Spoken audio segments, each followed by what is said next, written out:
Au cœur du PNR Périgord-Limousin, la Tardoire est une rivière qui s'écoule paisiblement avant de rejoindre la Charente. Sur ce cours d'eau, il existe de nombreux obstacles qui entravent la dynamique naturelle de la rivière, et notamment la libre circulation des poissons migrateurs, comme l'anguille ou la truite fario. Ces seuils, qui sont aujourd'hui des témoins de l'histoire locale, avaient pour fonction de canaliser l'eau, dans le but de faire fonctionner des moulins ou des forges.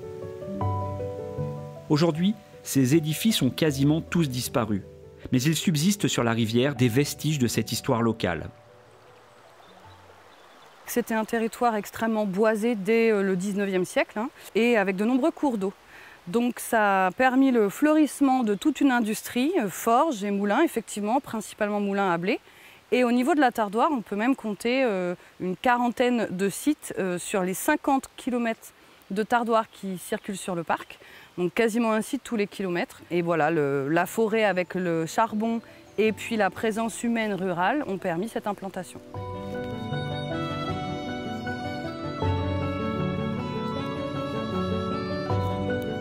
Ici, on est sur le site de Perasoula. C'est une ancienne forge qui a commencé au XVIe siècle et qui s'est arrêtée au milieu du XIXe.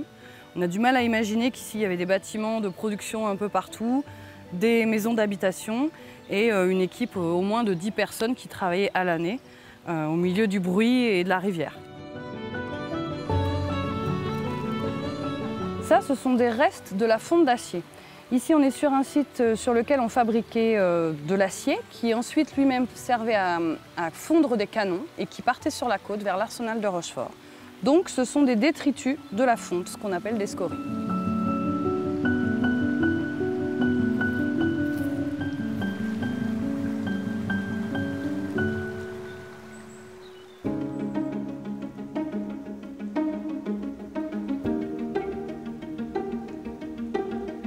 C'est le syndicat mixte Bandia Tardoire, le SIMBA, qui aide et accompagne les propriétaires dans la déconstruction de ces ouvrages.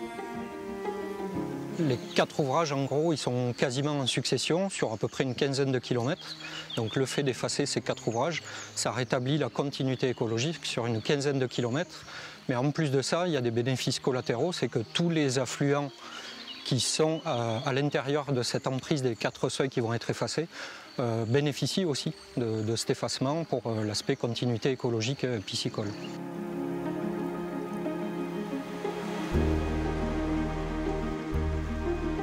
Le premier il se situe sur la commune de Champagnac-la-Rivière. C'est un seuil de répartition qui, par un canal d'amener de l'eau à une usine de métallurgie. Ensuite, on se retrouve ici sur le site de Perasoula, qui est un ancien moulin qui fabriquait de la farine, qui est un des seuils aussi impactants. Le troisième, c'est le seuil de la forge du Buisson, qui transformait le métal, etc. Et le dernier seuil, c'est le seuil de Raux, qui est un ancien moulin aussi.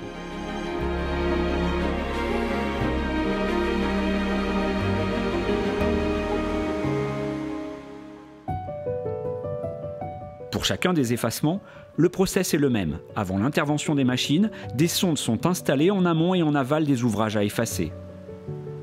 En gros, ces sondes, elles sont paramétrées de façon à ce que l'on respecte un certain seuil, notamment sur tout ce qui est métaux lourds, les matières en suspension, qui fait que si, admettons, lorsqu'on efface ce seuil, on dépasse ces niveaux d'alerte, on reçoit un message qui nous dit « Hop, attention, vous avez dépassé ce seuil d'alerte, il faut arrêter le chantier et résorber le problème ».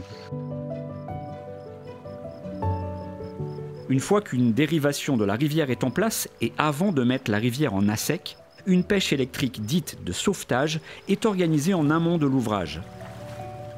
C'est la Fédération de pêche de la Haute-Vienne qui a été missionnée pour réaliser cette pêche. Nous, on intervient pour sauver les quelques poissons qui se sont réfugiés ici, dans l'ancien lit de la rivière, pour les sortir avant que la pelleteuse n'entre en scène ici. On envoie du courant électrique dans l'eau. Donc là, on était à environ 350-400 volts dans l'eau, avec un ampérage tout petit. Donc en fait, le poisson, quand il se retrouve dans le champ électrique, ça provoque la nage forcée vers l'anode. On le sort, on le récupère avec une épuisette, et à partir du moment où il est sorti du champ électrique, il reprend sa vie normale. On le met dans un seau et après on peut aller le déverser en amont ou en aval, le sortir de la zone des travaux, tout simplement. Sur ce site, on a récupéré beaucoup de lamproie de plein air. Mais on le voit, c'est son milieu à elle, et du sable, un peu de vase, une zone qui ne court pas trop. Elle aime ça. Après, on a récupéré de l'anguille. On a la chance d'avoir de l'anguille sur la tardoire. Et puis après, ça a été du chevenne, du goujon, quelques verrons. Il y a de la blette aussi, je crois. Voilà.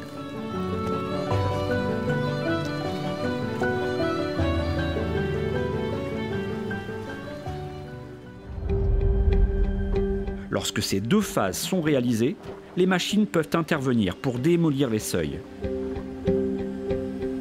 L'objectif est d'obtenir une hauteur de chute inférieure à 20 cm et donc de permettre à la rivière de retrouver sa place. Ces travaux se font selon un cahier des charges bien précis. Il y a des espèces, il y a du poisson, il y a de la faune, il y a de la flore, il faut tout conserver au maximum. Par là, et recouper reprendre les matériaux en face là. C'est intéressant, chaque chantier est différent et quand on attaque un chantier, on ne sait pas ce que l'on va trouver. Donc il faut s'adapter en temps réel et on va dire même des fois c'est minute par minute, quoi, voilà. La grosse précaution qu'il y a à prendre, c'est déjà de ne pas trop salir l'eau en fait. Donc comme là, on a mis une dérivation en place parce qu'on avait la place. Il y a des endroits, on met des filtres, on s'adapte par rapport à l'écluse qu'il y a en fait. J'essaie de me servir du matériau sur place, je le trie et je sais, quand je le sors, je sais à peu près déjà où je vais le mettre en place, où il faut qu'il aille pour pouvoir le redistribuer et le réutiliser au maximum, pour utiliser les matériaux du site au maximum et pour éviter d'aller en chercher inutilement, quoi. Puis on joue avec l'eau, quoi. On regarde comment elle court, comment elle évolue, comment elle travaille dans la rivière. C'est là où on essaye de la comprendre en fait. On l'imagine comme elle était avant.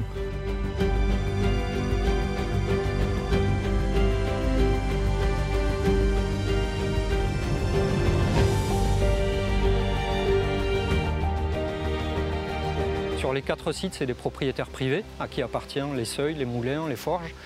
Donc forcément, en amont, il y a un gros travail de concertation avec eux. Déjà parce que forcément, le fait qu'il y ait potentiellement un changement du site, ça a créé une certaine crispation. Donc c'est le rôle du technicien de leur expliquer comment c'est avant et comment ça va être après surtout. Et de les rassurer là-dessus pour qu'ils comprennent que derrière, il y a un bénéfice commun, notamment sur l'aspect qualité de l'eau, continuité écologique, etc.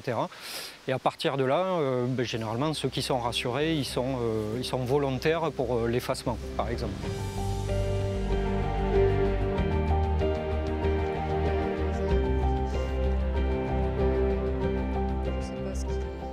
Là, c'était une forge qui avait été créée par Louis-Ferdinand Dubuisson, fin des années 1700. Le fer qui était produit ici était réputé, était exporté jusqu'à Bordeaux. Il faisait essentiellement des clous de différentes tailles, voilà, des clous longs comme ça ou des petits clous comme ça.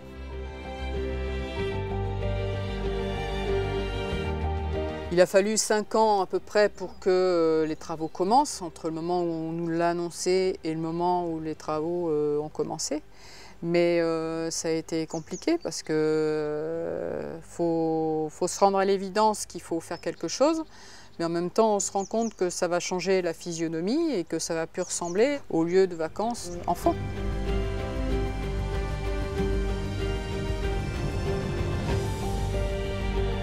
Quand on voit aujourd'hui, on voit le travail qui a été fait, ça a été bien fait. Ils ont pu récupérer les pierres du barrage pour stabiliser les berges, ils ont récupéré un maximum, ils ont travaillé bien.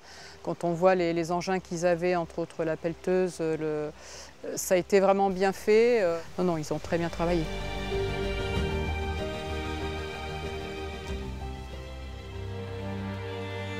Sur un des 4 seuils, celui de Perrasoula, situé sur la commune de Chéronac, en Haute-Vienne, la présence d'un ancien moulin et l'activité du site nécessitent la réalisation de fouilles archéologiques préventives.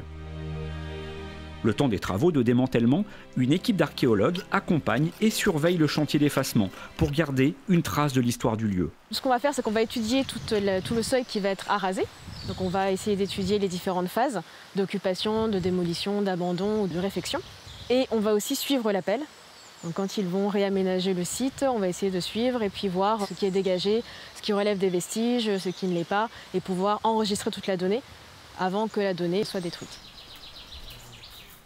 On reste vraiment, on collabore avec l'opérateur, avec les pelleurs, et on est vraiment ensemble, on est un binôme, ils vont suivre par phase, ils vont faire des différentes phases en fait, de travaux, donc on va y aller doucement. Nous on va pouvoir observer à chaque passe de pelle, voir s'il y a des vestiges qui sortent, et s'il y a quelque chose qui nous semble intéressant et qui mérite une attention particulière archéologique, on va l'étudier un peu plus en profondeur avant qu'ils continuent leurs travaux. Donc on est sur un site qui a été occupé pendant de longues périodes. Il va falloir que nous on puisse l'étudier pour essayer de retrouver les différentes phases chronologiques de ce moulin.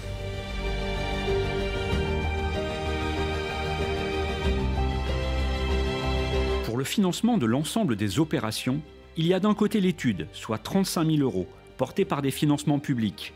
C'est l'Agence de l'eau et la région Nouvelle-Aquitaine qui ont financé 80% de l'étude, le restant étant supporté par le maître d'ouvrage, à savoir le syndicat mixte Bandiat-Ardoire.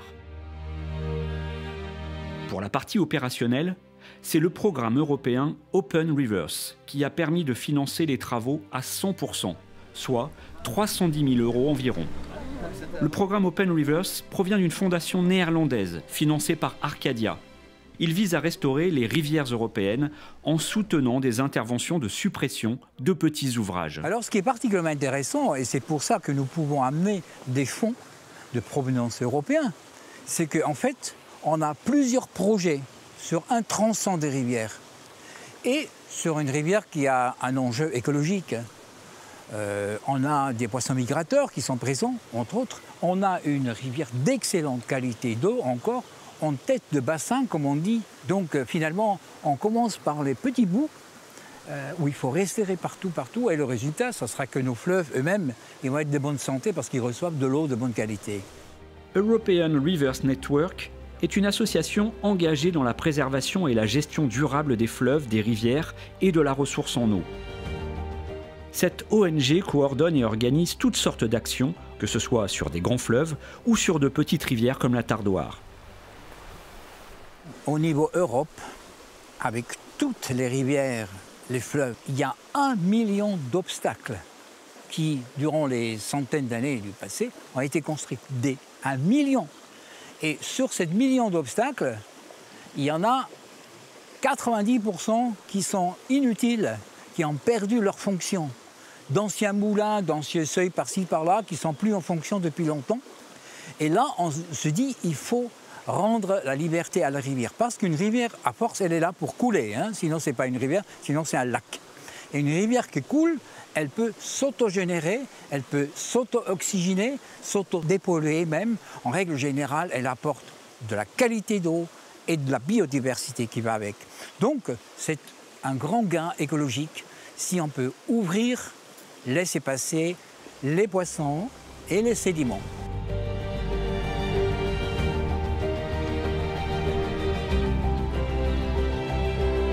On essaie de faire au mieux. On n'est pas pour effacer tout, bien évidemment. Il y a des endroits où ça peut être simplement équipé. Mais en attendant, voilà, rétablir la continuité écologique, c'est une de nos missions. Notre objectif, c'est le bon état écologique des rivières. On fait tout ce qu'on peut et on met toute notre énergie dans ces études, dans ces travaux, dans ces demandes d'autorisation. On essaie de convaincre et on avance. La preuve, voilà, on a encore avancé là sur 4 seuils et on a d'autres objectifs qui vont arriver très vite. Il y a encore du travail, il y a encore des choses à faire sur la rivière.